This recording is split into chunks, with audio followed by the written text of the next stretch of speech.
Welcome back to Boilers and Beyond. I'm Jordan Jones.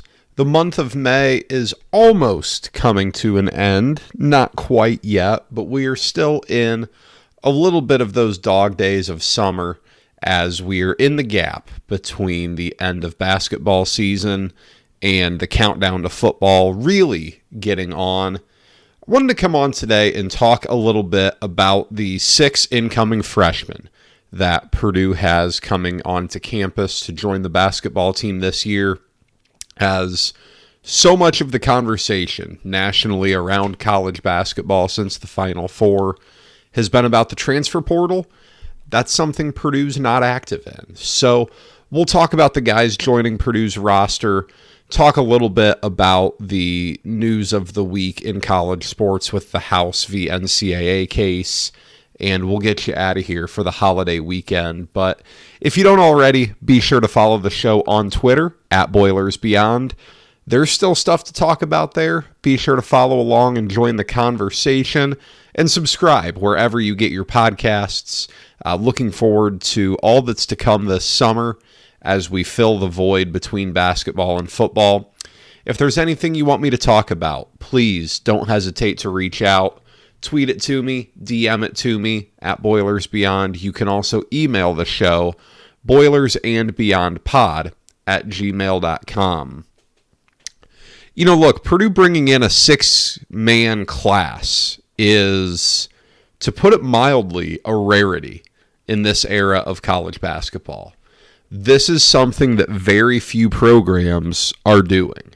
You do not see many programs focusing this heavily on the high school recruiting grounds. You just don't.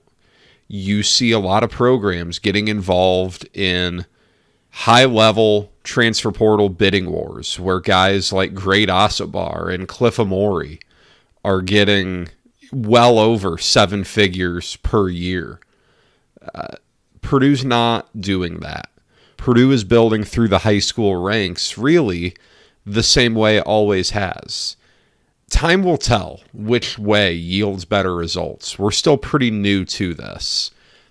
Purdue's had a lot of success so far. Purdue also had the best player in the country. That certainly helps. Purdue had a really good team the last 2 years. But as you look at this group of guys that Purdue has coming in, this is a really wide-ranging class. To me, and I'll admit, this is not the most I've known about a Purdue incoming class. In fact, I'd say far from it. I think there are more players in this incoming class that I don't know that I have a great feel for than I generally really ever had with a Purdue incoming class, at least in some time. There are some really high-end guys. There are some guys who are probably ready to play a decent amount of minutes at least from day one. And I think there are some real developmental pieces that have high upside that you may not see this fall.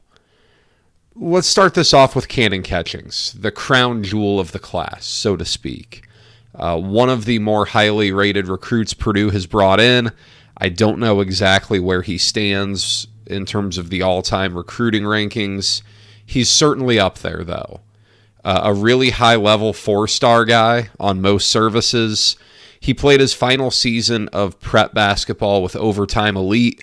His first 3 were with Brownsburg, out in the west suburbs of Indianapolis. Who could ever forget, looking back now, about a year ago, when there was the mass panic that Cannon Catchings was going to decommit from Purdue and commit to Indiana. That was quite a day on Purdue Twitter, on Purdue message boards. That was really something. For Purdue, it didn't happen, but that was quite something. He committed really early in the process, September of 2022, that being September of his junior year. So he was a really early commit. Purdue identified him really early on.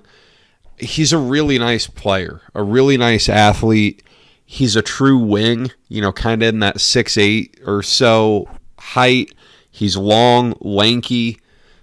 He's the type of player, just when you look at the prototype, that Purdue has not had a ton of.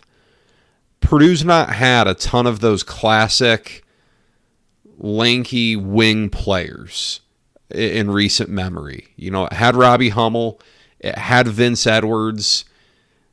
I guess Aaron Wheeler was kind of that way, but it just never clicked for him. Purdue's not had a ton of that. Purdue's had a little bit more of guys who are a little bit smaller at the four, who can shoot it. You know, the Mason Gillis, the Grady Eifert kind of mold. I'm sure I'm forgetting someone in there. Purdue had the phase where it was really big, playing Caleb Swanigan at the four at times. But Catchings is someone who can really shoot it. He has some real bounce. You saw some of the highlights when he was at Overtime Elite. He has some real athleticism that just doesn't grow on trees. That's stuff you can't teach. And that's something he'll bring to the table right away that makes Purdue better. The questions with Cannon Catchings are this.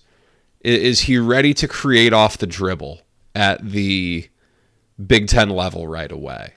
That's sometimes always a question for those guys out on the perimeter. It's what made Robbie Hummel and Vince Edwards so effective, though, is that they could take the ball on the perimeter, knock down a three, but they could also create with it. Robbie Hummel had a wonderful mid-range game. Vince Edwards did a nice job of getting himself into back-to-the-basket spots from the perimeter. He would dribble guys down. He could get to the rack and get fouled. A very multiple player there. Cannon Catchings seems to have some of that, but it needs to be able to translate to where he's able to get around guys, to where he's able to control the ball. The defensive end is almost always a blanket question for incoming freshmen. It is vastly different than what these guys play in their prep, their prep careers. But I think even more so with Catchings, because I haven't watched a lot of Overtime Elite basketball. Of what I've seen, defense is optional at best. That might be an overstatement. There's not a lot of defense played there. It's very wide open. It's very YouTube-y, very Instagram-y. That's kind of what that is. And that's not at all what Big Ten basketball will be for Cannon Catchings. So how ready is he on the defensive end? And I think how much of a load can he handle early on? How much is he ready for? Purdue's in a really nice spot here where on paper, I don't think it needs Cannon Catchings to play 25 minutes a game as a true freshman. There have been times where Purdue's brought guys in, and you know that they need that type of workload for Purdue to be a decent team. I don't think that's the case with Cannon Catchings this year. Maybe he can get eased into it a little bit, but you want him out there. You want him playing, and you want him growing through some of the experiences because he has a really, really high ceiling. I've seen some folks talking about him as a one and done, mostly folks who are pretty Purdue partisan. I think it's early to anoint that. I think it's very early, but the athleticism's there. Some of the raw tools are there. We'll find out pretty quickly how much it's all put together. I'll go second to Jakari Harris. We'll get the obvious out. Jakari Harris is Glenn Robinson's son. I think everyone knows that at this point, but if you're just learning that, there you go. Jakari Harris is the son of Purdue legend Glenn Robinson. I've said this ever since he was a recruit. Please be careful with that. Don't project expectations or comparisons onto him that are not fair. He's Glenn Robinson's son. He is not Glenn Robinson as a player. He is a 6'4" guard who is well built, who has a lot of really promising attributes to him, a lot of really intriguing skill set. He's not 6'7". He's not 225. He's not Glenn Robinson. He's not the guy who is an NBA draft pick, altered collective bargaining in the league forever. He's not that, at least not yet. But all indications are that Jakari Harris is really ready to play defense at a high level. And that is wonderful news if you're a Purdue fan. I think Purdue has not had a real lockdown perimeter defender. Ethan Morton was pretty good. Nogel Eastern was certainly that. Eric Hunter had his moments. But Purdue hasn't had that lockdown perimeter defender who was a real weapon on both ends in a while. And if Jakari Harris can become that, that's a really, really, really nice piece to have. That's kind of where I see his role right away. He may be a guy who gets on the floor because of his defense, and that's a really nice thing to be able to say. Because, again, it's so hard for these guys making that jump. He played a really competitive level of high school basketball in the Atlanta area. Played for a big-time AAU program. I don't know a ton about his game on offense. I don't know how great of a three-point shooter he is. That's going to be a very important thing to monitor, because even though Purdue doesn't have Zach Edey, even though I think it's fair to assume Purdue will play less through the post than it has in the past, Purdue's still going to need to shoot well from outside. How well can he slash? How well can he play within structure? All of that's going to be interesting to watch. He may be a guy where there are more questions on the offensive end than the defensive end coming in, and that's an okay rarity to have. But I think if you can just put aside some of the expectation and some of the excitement about him being Glenn Robinson's son, there's quite a bit to like about Jakari Harris.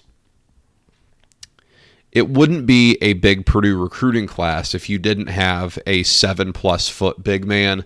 Daniel Jacobson comes in as the next in line, so to speak. He stands 7'3", coming in a year early, a guy who reclassed to come in a year early. His recruitment kind of popped out of nowhere at that point. It was like he reclassed and he chose Purdue pretty quickly back in November. And Purdue, look, if you're doubting Purdue's ability to identify 7-footers at this point, do so at your own peril. Purdue's had a really nice run of them. We're not sure what Will Berg is at this point, but Purdue's track record here is quite successful.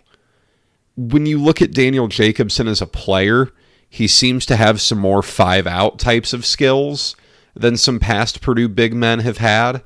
He does not seem to be the, I don't want to, harp on the immobile stereotype, but he does not seem to be the stand on the block, take one dribble, hook shot. That's his bread and butter.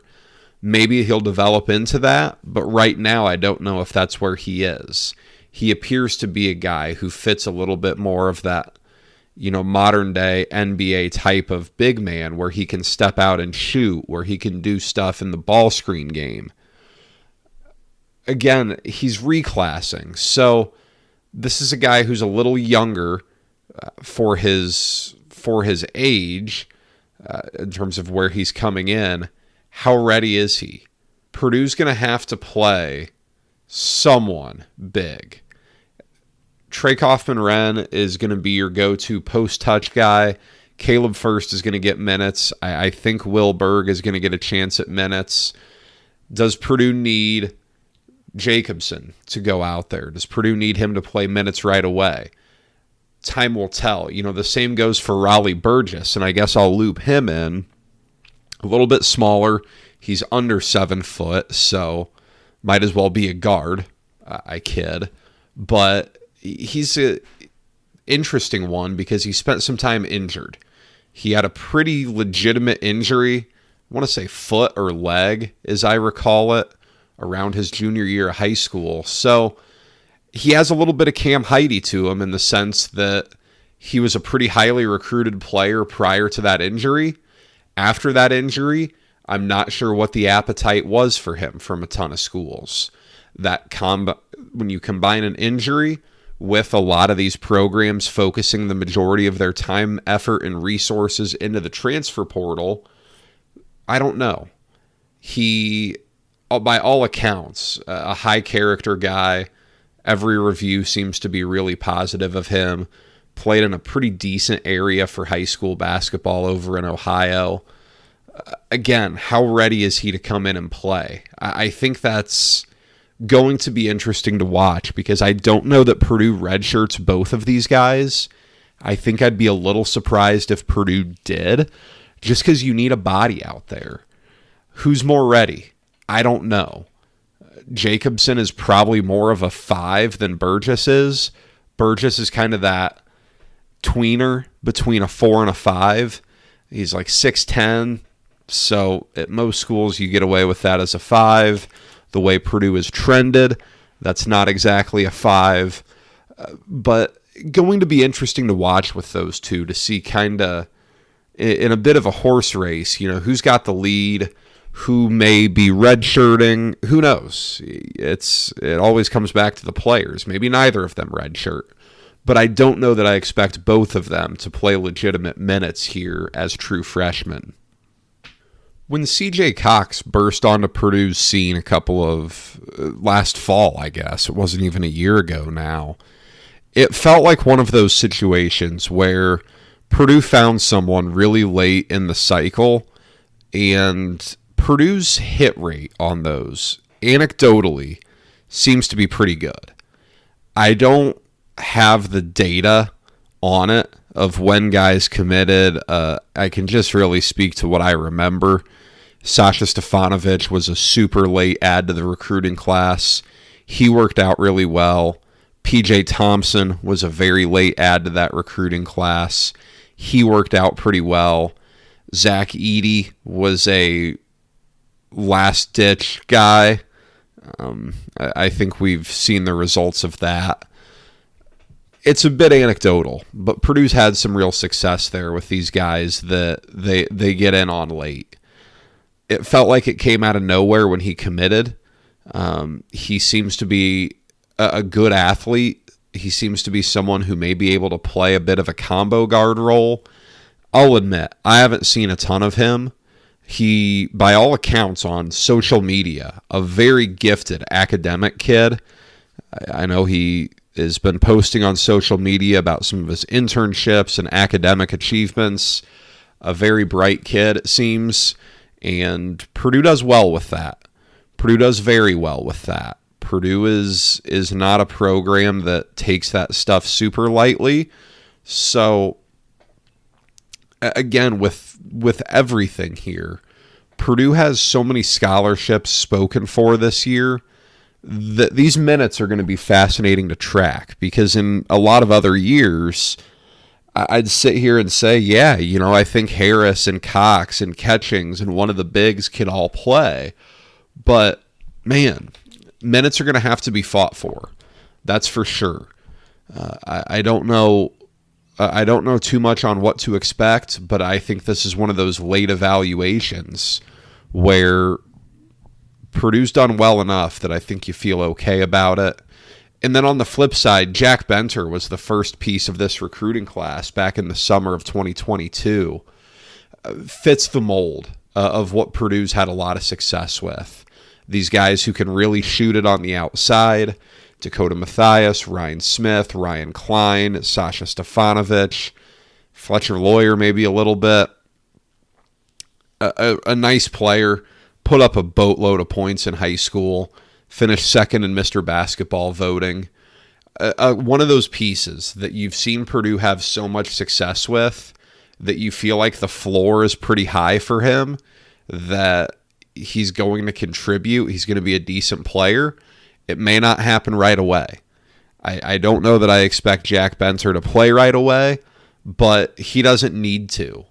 Purdue has, you want to be careful with how you say this because you can never have enough good shooters, but in Braden Smith, Fletcher Lawyer, Cam Heide, Miles Colvin, Jakari Harris, and Cannon Catchings, those guys aren't considered to be poor shooters.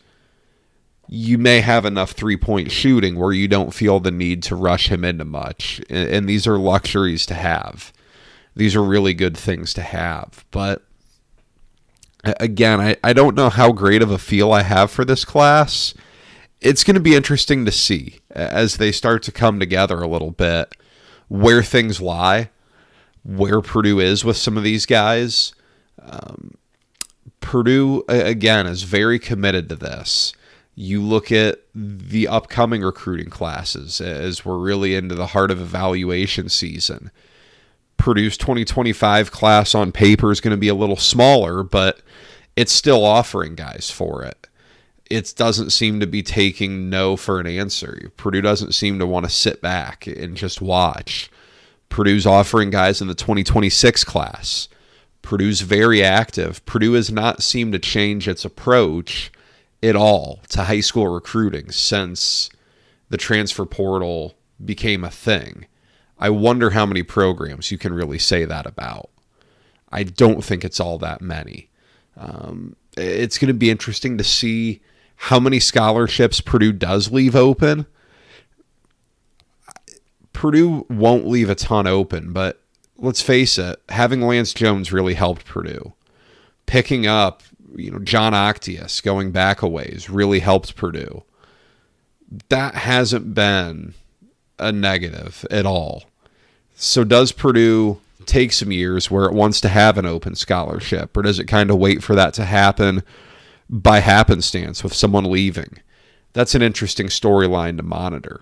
But as you look at this upcoming year, you've got 6 guys coming in, 6 of your 14 guys who came in on scholarship that you know of are true freshmen. It's going to be interesting to see how Purdue adjusts to that. But it's in a good spot to onboard them because it doesn't need a ton out of all of them. It just needs some contributions from some of them. That's a much better spot to be in. I wanted to close out today by talking about this House versus NCAA case a little bit. I am not a legal expert. I'm not even going to try to get into some of the legalese here. But the long and short of it, if you haven't paid attention, this is kind of the lawsuit that will result in revenue sharing, where the conferences and the schools are required to share a cut of their TV revenue with the student athletes. The details of that remain very, very few and far between. Does that mean all student athletes? Does that mean just the student athletes that are participating in sports that actually are on TV and actually generate revenue? What does this mean for Title IX? What does this mean for the future of everything? So many questions left unanswered. I've seen a lot of hand-wringing and a lot of folks upset about the fact that this is all happening. I guess my perspective is a little different. No, I certainly don't love where we are in college athletics right now. It took way too long for NIL to be legalized. It's something the NCAA should have done something about forever ago, because this obviously was a very losing argument in court. And the theme of everything over the past 10 years or so is the NCAA getting smoked in court. That's happening again here. So what happens? I don't know that this will dramatically change the viewer experience. Folks said that about NIL too, and it just hasn't. I don't know that this can put an end to NIL. I think players are still going to be able to earn money on top of what they get from their TV revenue cut. But this is the day that has been inevitable for a really long time. This model has been considered pretty illegal for a while. The NCAA is now getting slapped with it. Instead of being proactive on this, it never was. It waited for this to happen. And now we're going to see what the revenue sharing model looks like. It's going to be fascinating to see how it unfolds and what those dollar figures look like, who gets those dollar figures, how much is it per athlete? What type of an impact does that have on athletic departments? Do you see as many staffers employed? How about renovations to stadiums and to locker rooms? Is it so important now to have the fountain in your weight room, or the gigantic players lounge with pool tables and ping pong in the middle of your locker room? I don't know. You've seen so much of that over the years. The 900-foot scoreboards, just to show that there's no money for the student athletes. But I think that time is over. I really do. So the difference there is going to be fascinating.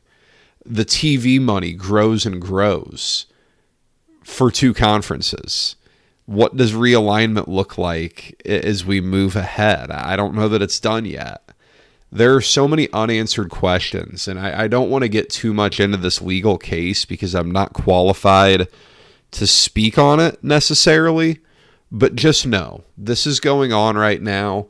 I think the ACC, maybe the Big 12, and today the Big 10 voted in favor of the settlement. I believe, this is probably getting close to where there's a real verdict in the case. We start to look at things and look ahead. I don't know when it would go into effect, but athletic departments have to have been planning for this. This is the big stuff that is going to dramatically shift college sports, and it's crazy, just crazy. In the last 10 to 15 years, how dramatically the sport has shifted. It really is. Again, I don't love it. I long for the college athletics I grew up with, where National Signing Day was one of the biggest days on the calendar, where you saw these guys come in and you weren't even worried about them transferring. That never crossed your mind. All of that. Those were the days. But let's face it, it's illegal. So we pivot.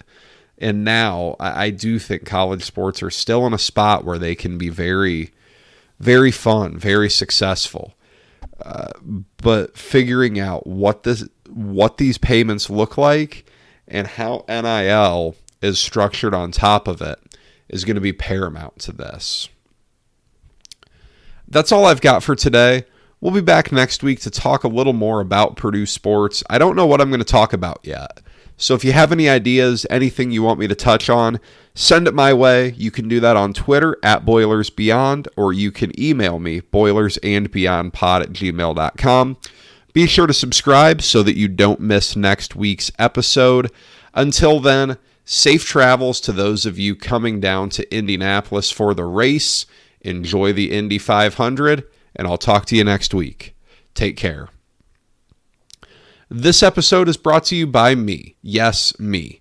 When I'm not watching sports, or more accurately, talking about them, I'm talking insurance with the people of Indiana. As an agent with Indiana Farm Bureau Insurance, I want to help you protect what you've worked hard to achieve. From home and auto to life and business insurance, I'm here to help you. Give me a call at 317-692-7463 or email me at jordan.jones@infarmbureau.com, and let's protect you from life's everyday risks.